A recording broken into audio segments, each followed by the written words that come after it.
Morning. Today we're going to look at the 997 slow cranking hard to start issue on Porsche 997s. Also very common on these Caymans and Boxsters 987 models. This is a very common issue, so I thought I'd make a quick video about it. Mistakes that people usually make is to think that your battery is flat or you got a faulty starter motor, which is what people would aim for if there is an issue like this. I'm going to show you what the actual problem is. So I'm going to do it on this GT3 RS. Alright, here we go. Inside the car, usually happens, it's just, it'll be very slow to start. Ready?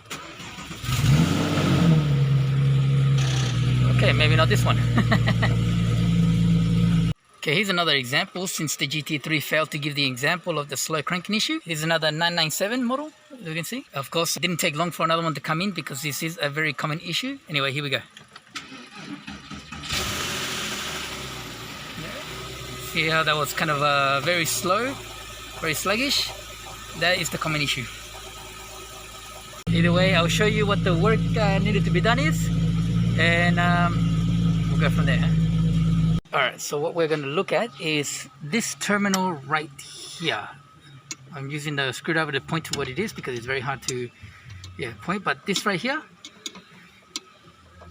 it's just a little terminal which goes to a power distribution block behind the dashboard that will send the power to pretty much all the high voltage things in the car. What the problem is, this here is kind of like a slip-on terminal. So what happens is the slippery sections of it get really rusted, and so same with the terminal. When it gets too rusted, not enough power goes to distribution block, and then not enough power goes to the actual starter motor in order to crank it over. So what we usually do is we pull it out, we make a thread on it, cut the slip-on section and just make it a solid piece, then enough power goes to everything. So I'll put that off and then I'll show you what I'm talking about. Okay, we'll start by removing the negative terminal with the screwdriver. If you look at the little red tab right there, alright, you need to slide that down. There we go, just like that. And then this should slide off. And then I'll be able to show you what the slip-on section of this looks like. There we go, see? She's sliding off. So you pull out the rest by hand.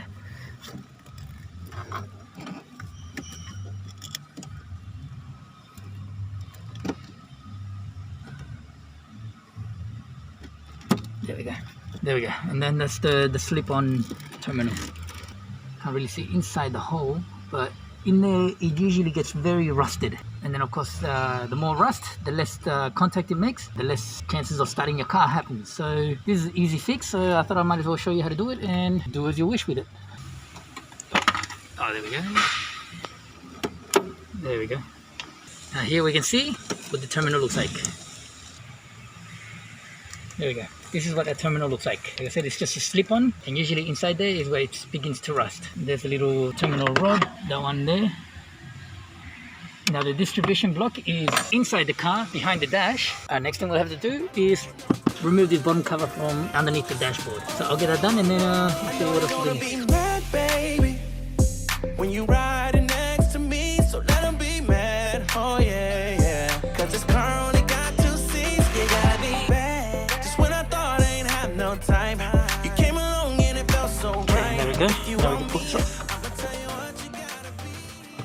Just a little foam type of cover thing. And now what we're going to work with is in this box. These are pivot points for the box cover that just kind of folds downwards. But since the aircon fan is all here, it's very hard to do. So what we do is just gonna, these tabs, wedge them to the side a little bit on both sides and then unclip them on both of them. And then we should be able to get them off. So we'll do that now.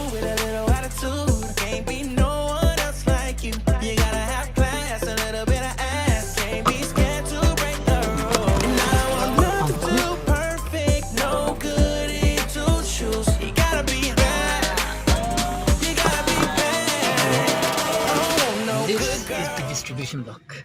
Can't really see the 13mm bolt from here because you see that kind of cover there. You see there's a 13 there. It is not that one, okay? It sits sort of above it more, behind that plastic wall thing. It sits above that. I'll just quickly draw you a picture of what I'm talking about. Okay, if you look at my quick but ugly drawing, this is just a quick layout of what the power distribution block looks like. Now that was a 13mm nut that you could see, and these are all fuses, right? And then you have that wall at the top that I was pointing at. Now the 13 mil sits right here because you just have to undo it and then try and work around it. Now it's a very tight spot. You can just fit your fingers in there. In order to get that nut out, you will just need a 1/4 inch ratchet with a 13 mil socket. You fit it on there and then you can start undoing it. Very tight space, so just keep that in mind.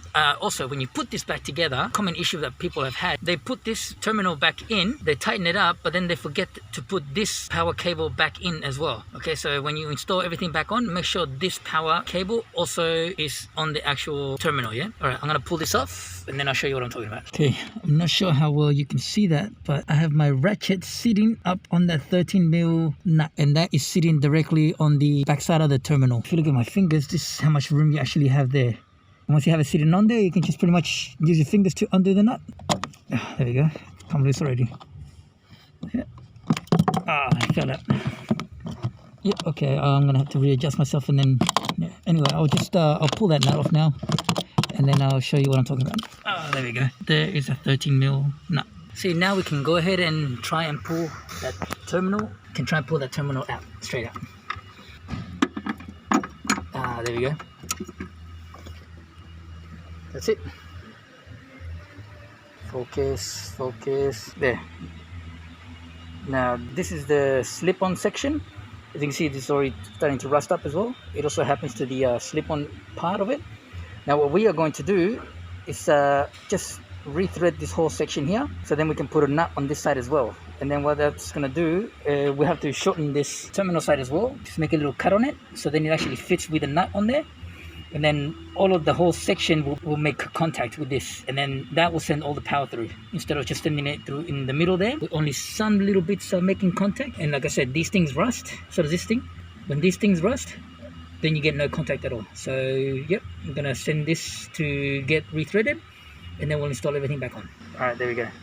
Now as we can see, I've already made the thread all on that slip-on area, and I've also cleaned up most of the rust that was surrounding the hexagon section here. So now we can slide this back in and the cut on this so we can fit a bolt or nut into it.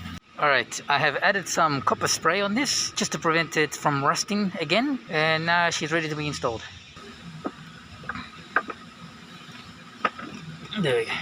Right there, or there. Just push it all the way in, which it already has gone in.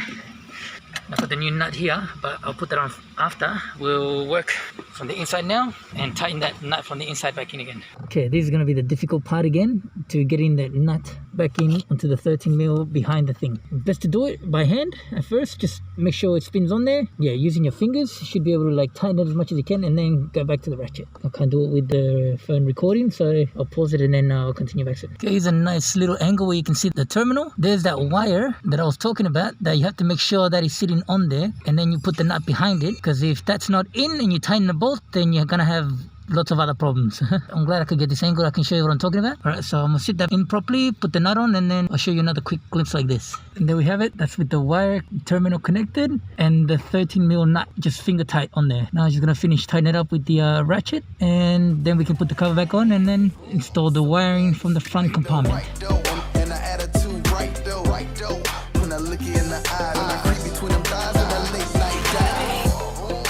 Riding in that two-door, she crazy plus a nympho, but she'll ride over any hoe, cause she's like nothing I've ever seen, something right out of magazine. I'm gonna keep her on my team. She's the best that I've ever had. She's so bad, she's so bad, so bad.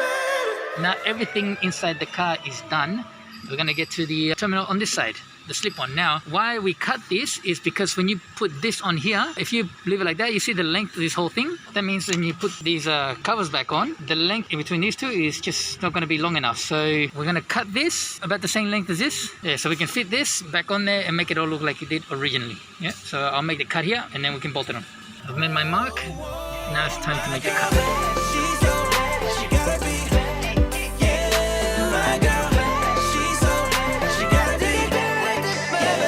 As you can see, all cut now. These little wires just sticking out, but it's all set now. I'm gonna slide this in now, tighten it up, and go from there. So we put this one on first, just like that. Then the wire. Okay, Okay, now we've slipped on there. Yep, see we've slipped on now. To put the nut on.